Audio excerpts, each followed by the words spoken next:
Hello, everyone, and welcome to Strange Coordinates, a show where we use brands as compass points to lead us to fascinating stories. I'm Idon Sarakaya. And I'm Robert Baylog, along with our partner, who is not here, lead an agency called Territorial that helps brands find their place in the world. But we're not the only people who love brands. On Stranger Coordinates, we focus on a specific theme and bring a traveling companion or companions along with us on the journey. And today, we're going to get a little glimpse and transport ourselves to the French Riviera. Most people have heard of Cannes Film Festival, but a little over a month later, the famed play hosts the Cannes Lions International Festival of Creativity, a mouthful, generally considered to be the pinnacle of brand and advertising awards circuit. Rosé is consumed in epic quantities, speakers abound, and the industry's most coveted trophies are doled out to beaming creative teams. Cannes is the ultimate IRL opportunity for face-to-face connection. So we're going to go behind the Smooge Fest and look at what's really happening along Poisette. Yeah, and we're not going to explore this idea alone. So our guest today saw the writing on the wall. Holding company agencies were stuck in business as usual thinking at a time when diverting from business as usual was critical for survival. Meanwhile, the most compelling creative talent was falling off the holding company tree, leading our guests to affectionately label them the unusual suspects. And what began as a new business offering for agencies has since evolved into a national agency growth consultancy, a thriving agency membership community, and a connective platform that introduces Fortune 500 marketers to the top unusual suspects in the business. So we're really, really excited to welcome the co-founders of NBZ, Rachel Segall and Simone Mandel. Welcome! Hi! Thanks so much for having us. Thunderous applause. So excited to have you both here. Simone, this is a reunion, long time coming. We were co-workers at Ogilvy a long time ago. We spent untold numbers of hours, mostly after hours, trying to put pitches together for the multiple new business opportunities that Ogilvy was facing. So it's wonderful to have you here. Rachel, it's amazing to have you here as well. I'm so excited to get to know you deeper across this half hour, and we couldn't be happier to talk to you. Thrilled to be here. Thank you so much for reaching out and allowing us the opportunity to be part of this exciting venture you guys are doing. 100%. Well, you just got back relatively recently from Cannes, the Cannes Lions International Festival of Creativity. It is indeed a mouthful. Tell us what stood out the most to you this year at Cannes. What were the highlights? What were the things you've noticed? Well, I could start. I know Rachel has also been, we've been thinking about this quite a bit since. We can start by saying it was a fever dream. We actually landed with a fever. Both of us came back with the flu. So that's what's freshest in our mind. When you said we just recently came back, it's like, yeah, it really did. Just, I mean, who knows? Time is upside down right now because we're just now kind of getting back into our bodies from Cannes, if I'm honest. Yeah, I would say, like, be careful if you're hugging people from the Southern Hemisphere, perhaps in June. What goes around here in December is going down right there. Yeah. So I would say, like, first That's things true. first, like, make sure you ask someone where they're from and what's going on in the woods before you give a lot of hugs like we do, but we're huggies. So, I actually haven't been to Cannes since my days at Ogilvy. Mm-hmm. And so I saw like a lot of change. What was, even in like the bigness of Cannes, there was also a lot of small opportunities, and everything felt a little bit more relationship based, and you could have lunches on the beach and meeting on the beach, and there's a lot of opportunity to just connect as people, and a lot of that has gone away. It's become a bit of kind of like people calling it now, like South by Southwest in Cannes, or like Tech Times Square in Cannes. That have just taken over the beaches. And so what was like a beautiful opportunity, I think, for specifically the creative agency space to come together in intimate moments in, one of the most beautiful backdrops in the world, has become very commercialized, particularly from a tech perspective. So that was a huge change from when I saw it last. And the takeaway, honestly, Rachel and I are never, and NBZ is never about, going against what's changing. It's really understanding why is this changing so much and finding ways to embrace it. And what's happening really is just this, this confluence of technology and creativity and data and platforms and creators, and everything it's a new era. And Cannes, if anything, has really reflected that this time for me. And Rachel, what stood out for you? Yeah, I mean, to build a little bit on what Simone is saying, I mean, we've been talking a lot about it as like being sort of beautiful and broken as the industry it celebrates. And I think, as Simone said, like we're such an emotionally driven industry that thrives on connection, and so like there's so much of like the beauty and the magic of what our industry is all about, and what's at the center of what drives all of us, that I think you see kind of in vivid technicolor there in a lot of ways. And then the juxtaposition of a lot of like the brokenness kind of and the superficial sort of, and the heat, my God, the heat, like there's a lot of things I think that that the vibrancy and kind of the vibration of Cannes is in that dichotomy and kind of feeling both things simultaneously. So I don't know. That was, I mean, look, not the least of which being the fact that like, the excitement, anticipation of going out there and then coming back with the flu. It was like this, I think that was kind of the high and low of all of it kind of smashed together in a really intense week is what I walked away with. Yeah. So Simone, you mentioned maybe a feeling that things felt somewhat maybe less one-to-one, less intimate, more sponsored, more tech forward. It's interesting you mentioned that, because I haven't also gone since the Ogilvy days, and I think we were both there when it was Ogilvy's anniversary party. Do you remember? And it was it could not have been less intimate. I mean, there was just it was basically the entire agency was there.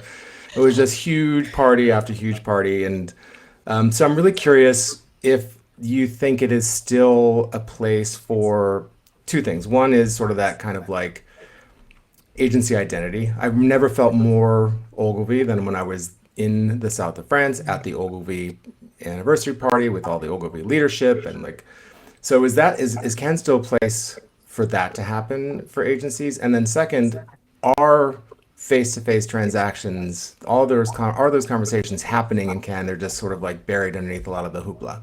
Yeah. So I would say, even though that probably those times perhaps felt not intimate, there was intimacy in that. There was intimacy within the agency brand itself, right? Yeah. I would say for many reasons, that's not the same 10 years later or whatever it's been, right? Because agency brands, particularly of that size, don't mean what they did then. You rarely get that real estate with one agency brand anymore, right? If anything, it's like up on, in some building somewhere, if you're having one agency brand party, you rarely, and also whatever, but the Croisette looks completely different than it did then as well. So you don't even get those beautiful moments where you can be, large and intimate at the same time amongst that, within that background. If like Rachel said, there's so many juxtapositions and dichotomies within the Cannes that's just one of them, right? And then you asked about, are there still those one-to-one connections, those meetings that kind of advance business forward and make people closer to one another? Yes, I would say that's happening all over. There is more clients, marketers, CMOs than I've ever experienced, perhaps because it's become larger than just the agency, the agency and the industry that we know it. Like there's all kinds of platforms and, media partners and creators and, like Brand Innovators, which has like taken over as a CMO platform. And, there's just so much there, like a playground for marketers, honestly, even more than agency people. So yes, there's opportunities to find moments with, to speak to, whether that's clients or to have, conversations with interesting types of people that are far beyond the industry, the smaller agency industry. And I would say also different than perhaps in the past, Rachel and I experienced so many like little offshoot events, right? It's no longer just kind of like, let's all go here and then we go here and then we go either, to this bar or this bar and talk, or we go to this stage and speak. It's like so fragmented and dispersed. And then there's like little things here, and other people have, there's so many little tiny events and things and private parties that itself has found intimacy, I think, in that. Yeah. Rachel, you mentioned that it highlighted the things that are broken without, burning anybody too hard. What are those things?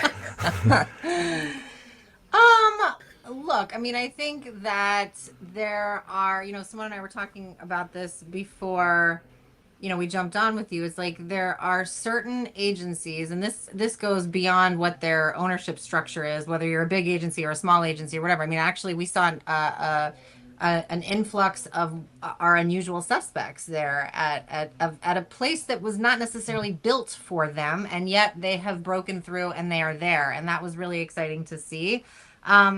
But there was also agencies there that felt like maybe you don't belong here because you're not part of that. It doesn't feel on brand and authentic. It feels like you're trying to maybe take advantage of or exploit the kind of connection and magic and beauty that and the intimacy that we're talking about as kind of a smarmy, salesy, like networking play that doesn't feel like, like the agencies that feel like they belong there are the ones that are synonymous with the best creative in the world, and they're leaving their families in the dust because they can't eat and sleep without the, it destroys them, the thought of not winning the highest award. And so that is the kind of life force that you want to see at Cannes. That's part of like the beauty and the magic. The stuff that's harder to swallow is the stuff that feels like it's a part of the superficial kind of like over commercialized, overwrought, overproduced, overly curated parts of Cannes, overly exclusive. Like, I don't know, there's parts of it that just sort of feel like you're exploiting kind of the environment and not necessarily adding to the magic. Yeah. And when you see over the years, you mentioned that now tech is a bigger presence, which I think we can all say tech is everywhere in our life, look in business, especially. How did you, or what kinds of ways did you see that crossover work, and where do you think there are more opportunities for the industry and technology organizations to kind of meet each other in the middle? I think particularly for Cannes, it's just more opportunity for us to integrate, right? Just for clients' benefits, right? And so, the more that we are walking the halls of, the basement of the Palais, which is where all the work is, and looking at that together and figuring out how we can do better next year by coming together, I think that's the beauty of Cannes and where we are with Cannes today, which you wouldn't have gotten 10 years ago. How it's showing up today, and I'm hopeful that as the next 10 years will be different, but it's tech, it looks like, spending a lot of money on build outs and, billboards and agencies. We're not really good at that. We're not, that's why Rachel and I exist. The self-promoting is not something we're excellent at, right? We're about the work and about getting that right, and perhaps about relationships, but like promoting who we are, our brand, and like sticking a logo on something big and being confident about it. It's more tech, right? It's more how tech shows up than agencies. And so how, we have stuff to learn from each other, right? The nuances relationship and showing up with swagger, I think there's ways of us that we can collaborate, come together, and raise the bar in that over the next decade. Yeah. You mentioned that the unusual suspects showed up at Cannes, and as a unusual suspect, I'd be really interested to know how the indies did at the biggest festival of the year. Like, what was their presence like? What was it like to see up and comers in the place that has traditionally been dominated by big network agencies? Yeah, I mean, it was really invigorating, and honestly,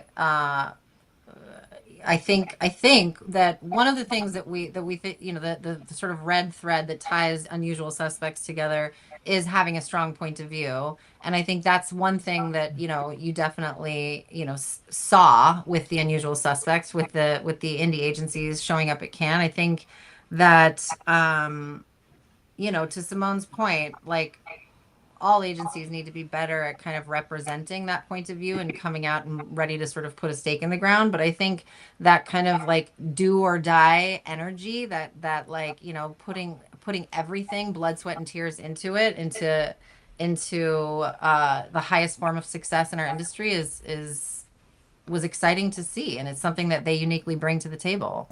We were really interested in hearing about this notion of face-to-face connections, and it's, you know, I do remember Cannes being a place where, like you said, there were certain marketing representatives there, brand representatives there, but it really was a festival, not so much creativity of creatives. It was just creatives from all over the world just running wild across the sands of the French Riviera. And, you know, we were curious whether or not there's a kind of blowback against the kind of Zoom-powered remote world that we all woke up in after the pandemic. And are we seeing a return to face-to-face connection? Are we seeing a return to people really wanting to be in the same room with one another and to figure it out with one another in a physical space? Did that manifest itself in Cannes, or are you seeing that happen, you know, outside the world of Cannes and in sort of agency models in general, and how indies and others are trying to address this kind of new world of client service and creativity that we're in? Yeah. I mean, I think, well, I'm sure we both have a lot to say about this. I think that we're seeing it a lot, right? We're seeing it in how, in just people's appetites for travel. I think we're being more deliberate about what we go to and smarter and making smarter choices. Also understanding that this isn't going to go away. So this has to be part of an experience, but using it in the right way at the right times. I would say at Cannes, I mean, people are hungry for it. It's not just, you know, saying that people were making deals everywhere. I mean, it was happening. People were ready to talk.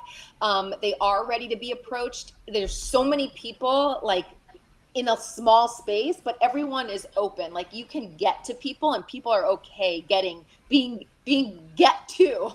Being got. Yeah. Yeah. Yeah, people are just like open and receptive to it. What I would say hasn't changed, if anything, at least for me, it's gotten worse. And I was like saying it all over Cannes, probably too much, is that panels is just like, it's too much. It's too much. It's like no one's learning shit. Like everyone's saying the same things over and over again. It's like 4 topics that everyone just keeps on saying and getting to the same conclusion. There's no innovation in the actual forum itself, and there's no necessarily innovation of thought. Not because anyone's wrong, because it's so much. I'm not joking when I say there's probably over 100 panels going on at the same time in the same format, right, on the same topics. And so that is like, yes, in person, but also something that we've inherited, a format from decades and years ago that has not been innovated on. And so I would say that's a place that you know, requires us to look at and find ways to you know, accelerate how interesting it is. Yeah, I mean, I have less to add on the point of Cannes, but just to say that, like, in our match side of our business, I mean, even like when we talk to clients about the kind of agency partner they need, they're really like not concerned with whether they're an in-office or a virtual team or whatever. What they need to know is that you can come and physically bring the chemistry in the room and be a dynamic agency partner in real life. But we also need to understand how you operate over Zoom, and you need to be good at both. Like I need to be able to have work socialize, effectively in this environment, just as much as we need it to happen in the other. And as long as you can command the room, sell your work in, and be an engaging partner in both environments, I think I think those are sort of must. You have to be good in both, I guess, is what I would say there. And then in terms of Cannes, I mean, to Simone's point about deals actually happening in real life, I mean, I've joked about the heat before, but we were talking about the heat as being sort of this great equalizer because and it sort of takes the intimidation factor or a lot of like the barriers, honestly, to her point, approaching someone that maybe in a different setting, you might think twice about or have trepidation. I mean, you're all kind of boiling under the same sun. And like, there is this kind of like closeness that's like, you know what, we're all here. I mean, I don't know. There is something that like brings barriers down and makes it a lot easier. We used to set our intention every morning before we would leave, our place of like, who are the 5 people that we're going to just manifest an interaction with. And you pretty much can make anything happen there, which is like another part of the beauty and the magic. It's not even possible to meet these people if you put enough energy and focus and around 5. Don't have like a list of 20, but like 5 that you hold in your mind. I can almost guarantee you'll come across at least 3, and then you're both hot, and there's some anecdotes to say in line somewhere, and it's just it opens up brings down barriers and opens up doors in ways that feel magical, honestly. That's awesome. Yeah, sorry, go ahead. Oh, I was going to say, there's also like what Rachel and I were doing. We did a lot of like, if you think about kind of the one-to-one being Cannes itself, but there's like things that you can do before and there's things that you can do after, right? So if you heard someone's panel, if you did run into them, if you did see them somewhere, if they were quoted somewhere in Cannes, you can follow up with like, hey, I saw that panel. It was actually the only thing I learned all week, or I really appreciate X, Y, Z, or girl, like you brought the fashion to Cannes, or whatever it is. Like there's ways of utilizing kind of the non-in-person digital follow-up or or the excitement of seeing them that bookends kind of the in-person. So again, it's not one or the other. We have to utilize all of this to our benefit. The status of an in-person first-time meeting, though, is definitely something a little bit special. And I feel like, especially now that we're all getting inundated with emails and LinkedIn DMs and DMs on other social media, God knows where people are finding us. Everybody's in our text messages, including brands these days. I feel like that in-person connection is really solidifying, and it's okay if it goes into digital after. I mean, you don't really forget a face, right? Or maybe you're one of those people who's amazing at names. You don't forget a name. And it really helps to solidify that interaction. Sure. We found that as well. Definitely. Totally. Also, sorry, but just to that point, I mean, you're 100% right about like digital IRL, then digital again. Like it's okay if you hop around. I mean, just again, anecdotally, Simone and I went through and looked at those hundreds of panels and found our like dream list of, if we were going to run into whatever, and connected with a lot of these people and engaged with them, on LinkedIn ahead of time. And then we're there and we're creating tons of content while we're there. And now anyone that's, connected to us is seeing all of that content. And then we go, we bumped into a couple and now we're back off on digital again and we're DMing. So, I mean, it is really like a full kind of ecosystem. And I think, to your question earlier about how do then usual suspects show up and break through at a place like Cannes, I mean, not everyone can have their own private villa and like host their own, like mini Carlton or experience or whatever. Right. But like content and having that point of view on blast during a week like Cannes, where there's a lot of eyeballs like there on the ground, but also back at home of people that aren't there and want to see the world through your eyes. And that was one thing that I think to varying degrees of success, we saw the unusual suspects taking advantage of the opportunity to use Cannes as like a platform for their point of view, which again is like one of the things that they uniquely bring, that you uniquely bring to the table, is a strong point of view. And you go to a place like Cannes where the industry is all in one place from all over the world, and you sort of shine a light on how you see all of that. That was something that was exciting to see, I think, and definitely something that we try to do wherever we go. Yeah. I'm also really encouraged to hear you talk a little bit about the fact that clients are really open to, the mixture of in-person and remote, and really want that service model. Because, in March of 2021, Territorial, who had just gotten started, looked like every other agency. We were squares on a Zoom meeting, and we could show up in ways that felt maybe we were punching above our weight. And with this return to work, and with the like a little bit of sort of like, maybe more network agencies flexing their muscle, like there's a hesitation on our part that maybe we're going to be kind of depositioned. But it does sound like there's some muscle memory that developed over the last 5 years, between clients and agencies, and the way in which they want to be served really has retained some of the benefits of that kind of pure remote scenario we were in, and that presents and continues the opportunity for us. Because we're trying to stay nimble, we're trying to stay lean. We're not going to lay down a foundation anywhere that's going to burden us with a lot of cost we don't need. So we're going to show up looking like this, and for the near future, and we hope that our clients are still open for that. Yeah. I would say that we've seen this with agencies, particularly ones that were created over the past 5 years. The thing is that how you show, there's going to be moments where we have to show up in person, and I'm sure you've experienced that. Of course. How we show up, where we show up, and is very important, right? And so we've had experiences where we've brought agencies that are virtual into a pitch situation. And while they work effortlessly and like so wonderfully in tune in the virtual world, there is opportunity, whether those are falsely created or not, right? You might never see this client again in person over the next year, but how you show up in person for that opportunity is a very important milestone.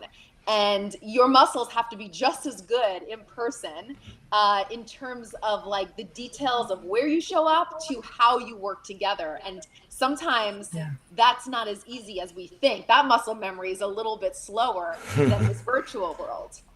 Yeah, I would say that, to Simone's point, like we had a completely virtual agency participate. And so then, they had to figure out, well, this chemistry session is going to be sort of a hybrid thing. So how do some of us show up IRL and some of us show up virtually? And so, you have to be, if you're a virtual agency and that's your thing, clients will accept that, but be excellent at it then. Right. And facilitate an incredible hybrid meeting that they can't, stop talking about because it was the most fun meeting they've had all day. Now, similarly, we had, might have even been in that same search, but an agency that had some of their team was, located in this city, and some of their team was located in that city. And would that be a problem for the client? And we thought, well, let's see. And they got in the room, and you couldn't even tell. It's like you imagine these people are probably having a beer together every night because they just seem fluid and they seem natural. And so at the end, we go back and we say, oh, but half of them are here and half of them are here. And it's like we couldn't even tell because they were just so, a handoff in the Zoom room is a totally different choreography than a natural organic handoff between team members in a presentation in the room.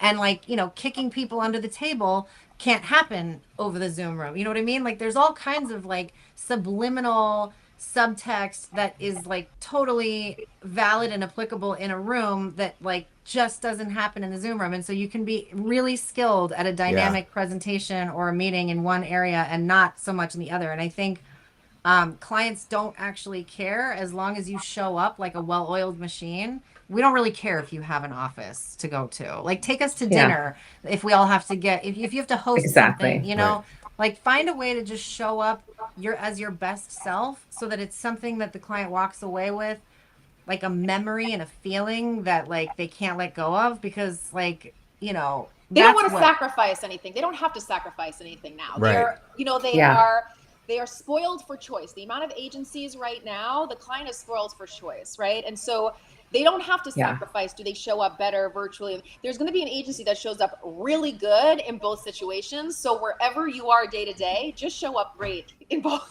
Right. Just be perfect all the time, and you're going to be totally. You're going to be fine. No, but if you're a totally virtual agency, invest in your own IRL moments so that your team has chemistry together. So that when you do show up, you know what I mean? Like that's where like those, you know, those culture moments, and like be galvanized as a team so that you show up that way in the room, because that's what matters more than where you're headquartered. Totally.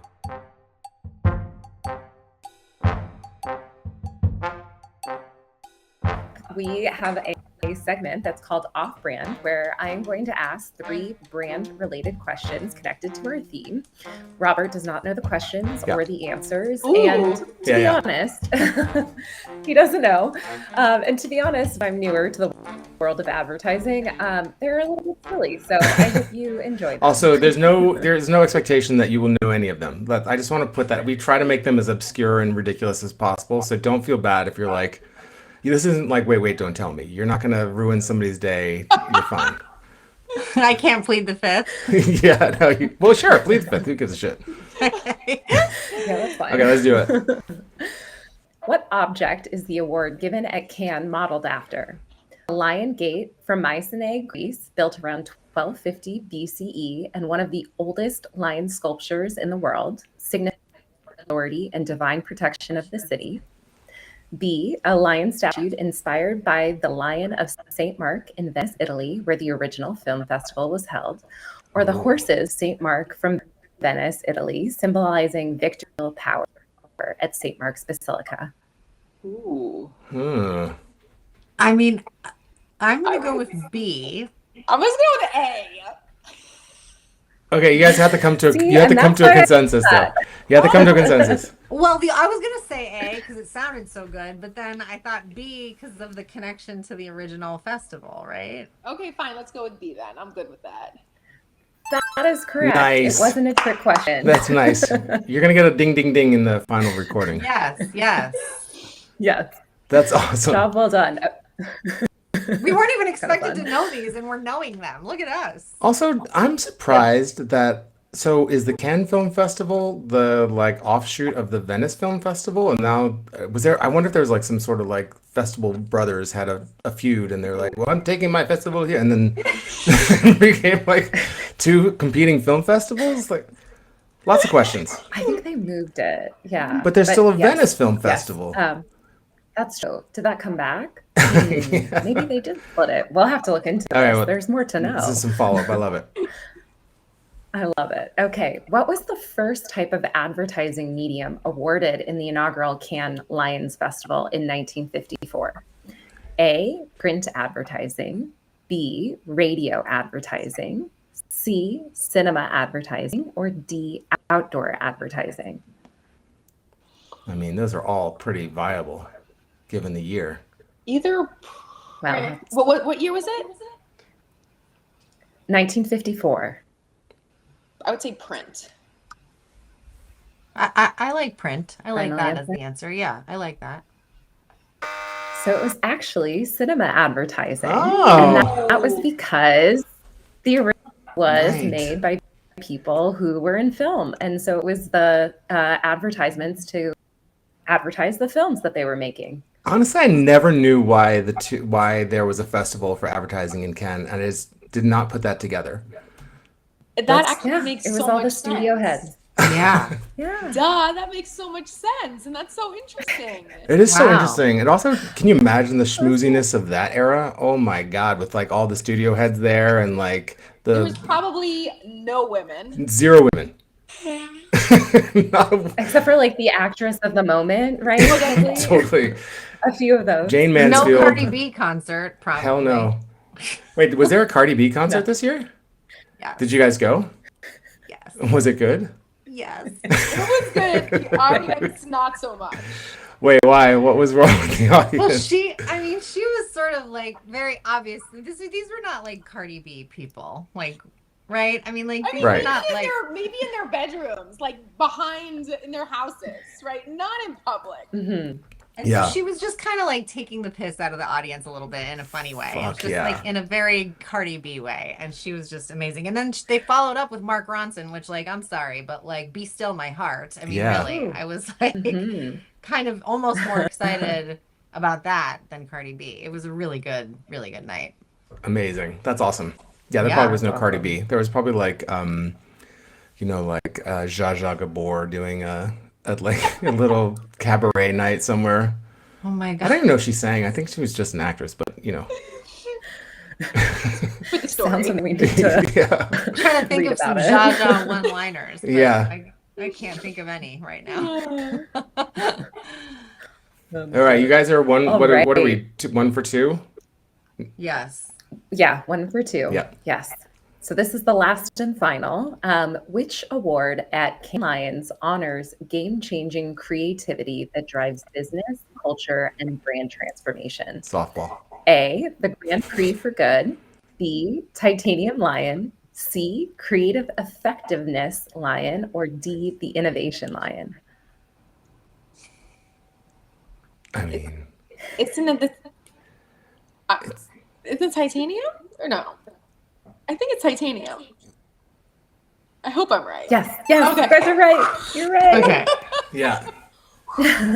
Why hasn't David Guetta ever done something for the Titanium? He must have done something. That's a good question. He must have at some point, like, you know, Cannes 2008. I'm sure he was just like all over that place, you know, just blowing it up. Totally.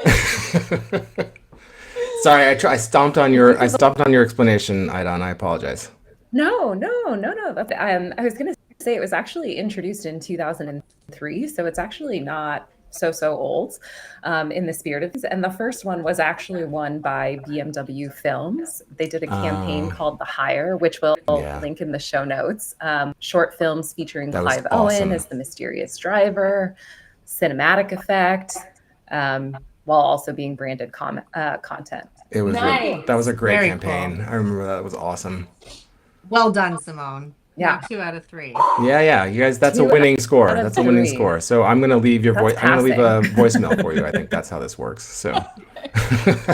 Yes. All right. Well, you guys. Robert Balogh on your answer. Exactly.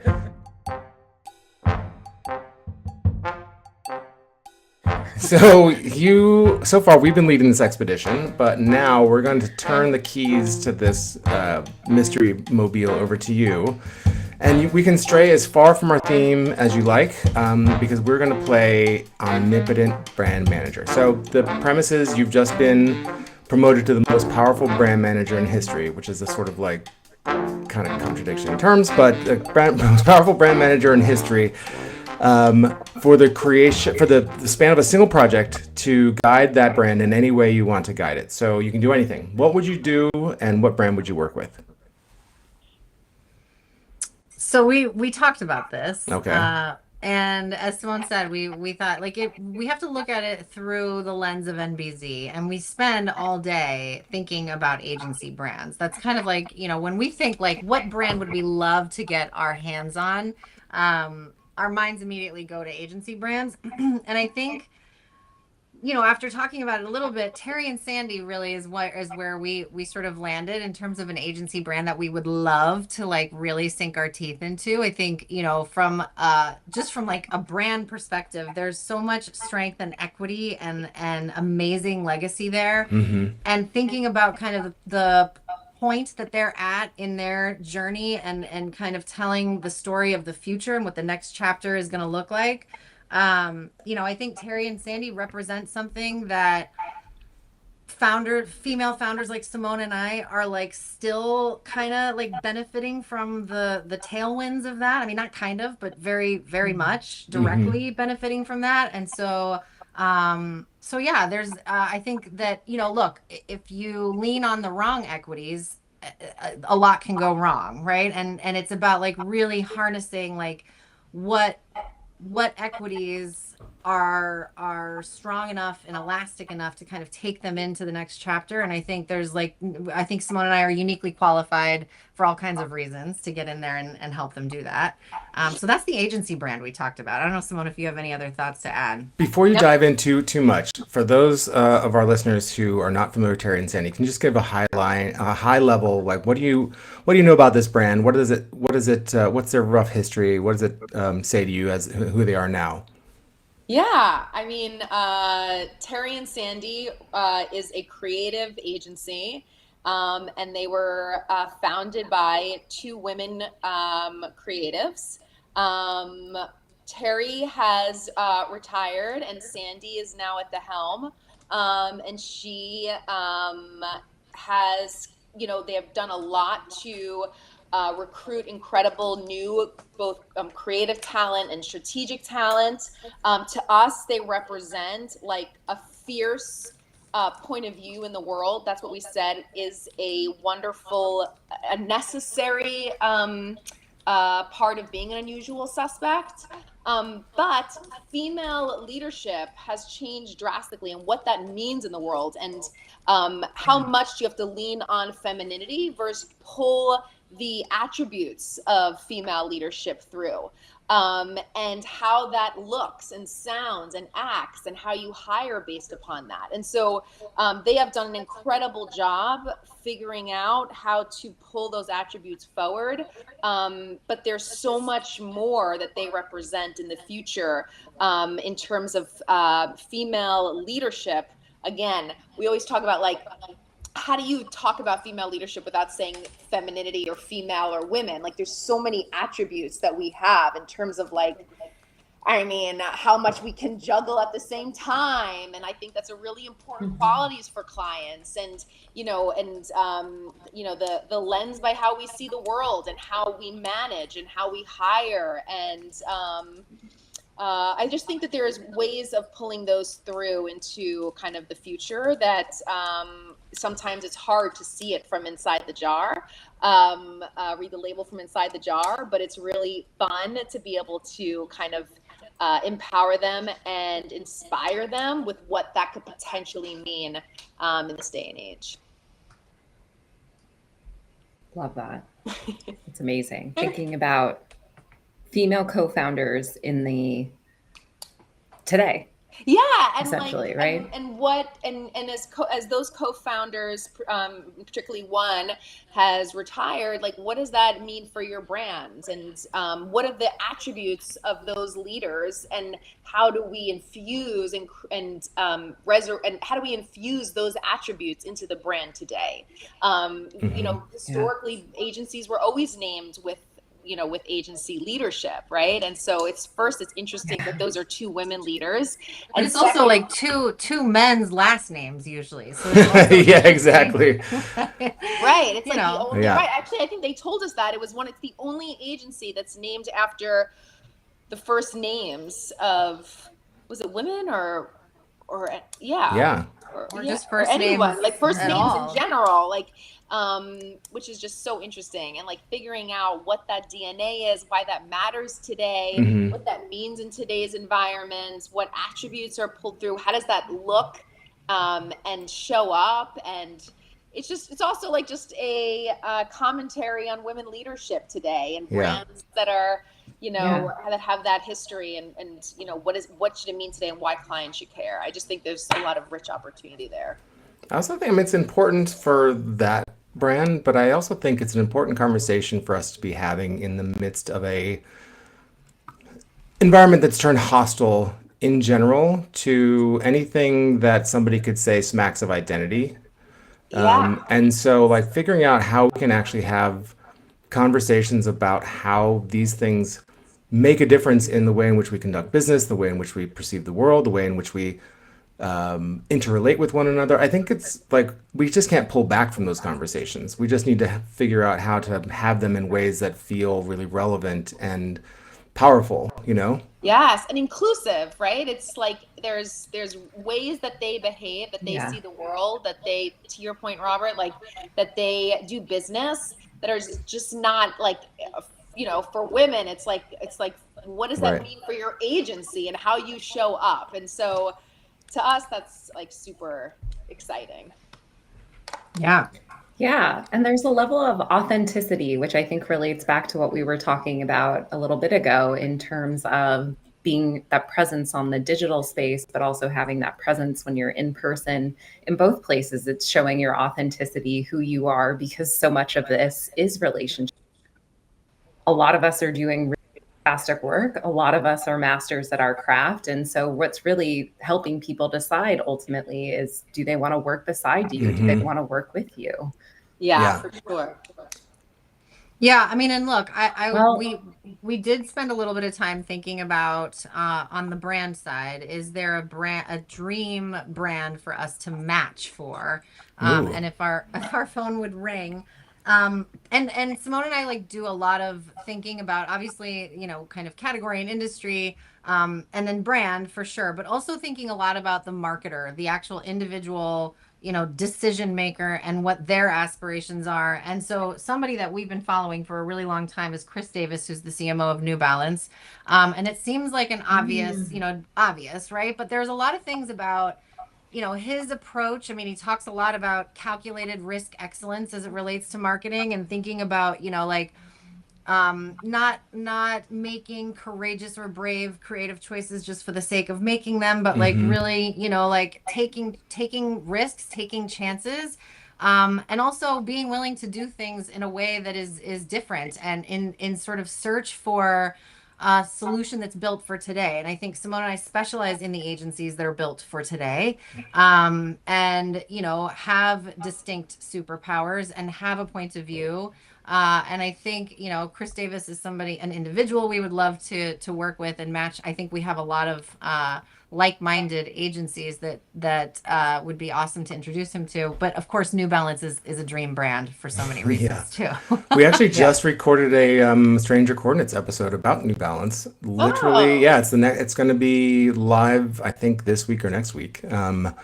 Which will mean nothing to whoever's listening to this podcast episode, because, but it's coming out very soon.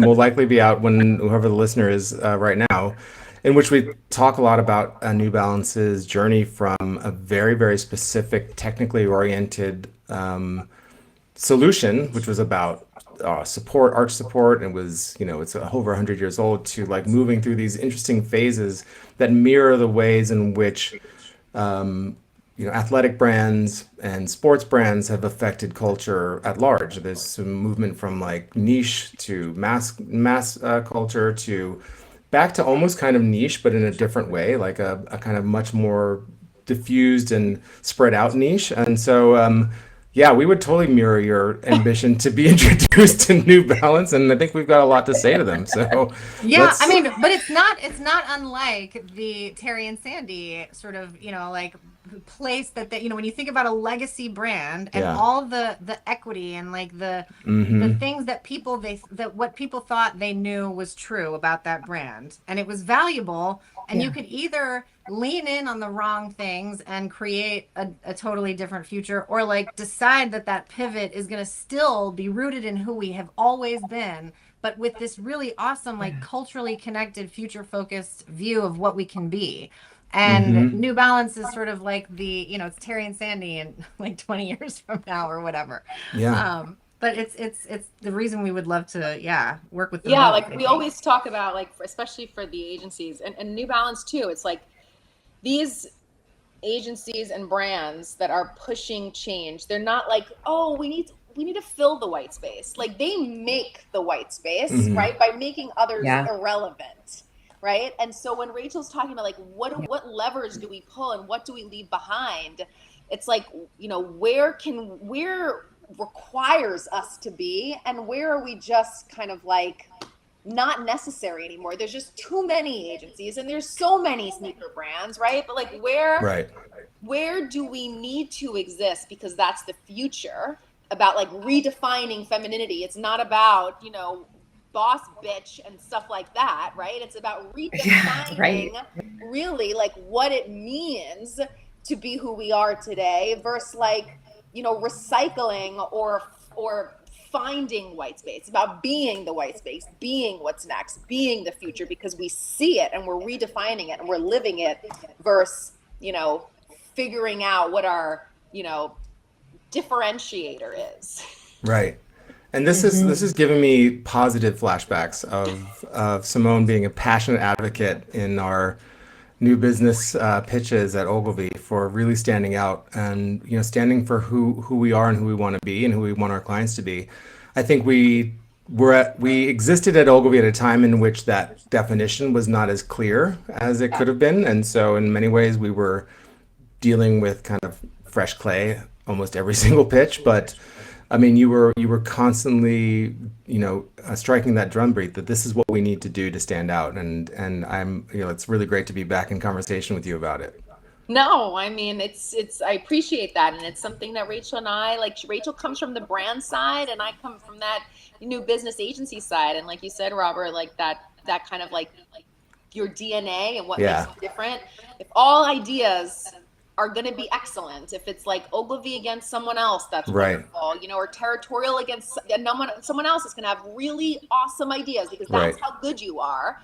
What is differentiating you? It has to be your point of view. It has to be your agency brand. It has to be your people. It's about how you show up together. It's all the accoutrements on top of the idea itself, which still has to be excellent. It still has to slap. Like I said, spoiled for choice. Like you have to be that good across the board. Yes, what she said. Rachel and Simone, that takes us to time, and we've had such a wide-ranging conversation today. Everything from what is the new ecosystem acting with your clients to concerts with Cardi B and Mark Ronson, to talking about what it means to actually be the white space and not necessarily define, and you actually define it versus finding the white space. It's been incredible having you both. So thank you so much for coming on and speaking with us. Thank you for having us. I mean, you said you don't need an hour of gold, but hopefully we gave you some gold. We got a lot of gold there. There's so much gold. So much gold. Thank you both. Thank you both so much. And thanks everyone who's listening. If you want to learn more about Territorial and how we help brands find their place in the world, you should go to our website. It is www.weareterritorial.com. Also follow us on LinkedIn if you happen to be on that platform, and definitely check out our YouTube shorts. They're so much fun. There's going to be some fun ones from this. And so, we'll see you next time. Thanks so much. Thank you. Amazing.